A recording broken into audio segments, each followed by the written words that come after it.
लातूर महानगरपालिकेचे आयुक्त बाबासाहेब मनोहरे यांनी डोक्यामध्ये गोळी झाडून आत्महत्या करण्याचा प्रयत्न केलाय।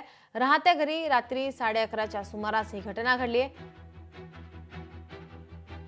डोक्यात गोळी लागल्याने बाबासाहेब मनोहरे गंभीर जखमी झालेले आहेत। आयुक्तांना लातूरच्या सह्याद्री हॉस्पिटलमध्ये उपचारासाठी दाखल करण्यात आले। सध्या आयुक्त बाबासाहेब मनोहरे यांची प्रकृती ही स्थिर असल्याची माहिती मिळते। मात्र या घटनेने लातूर शहरात खळबळ उडाली आहे।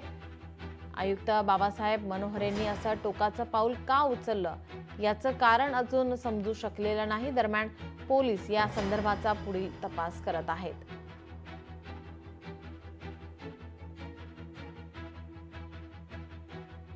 लातूर पालिका आयुक्तांनी आत्महत्येचा प्रयत्न केलेला आहे। राहत्या घरी डोक्यात गोळी झाडलेली आहे। डोक्यामध्ये गोळी लागल्याने बाबासाहेब मनोहरे जखमी झालेले आहेत। सध्या त्यांची प्रकृती स्थिर आहे।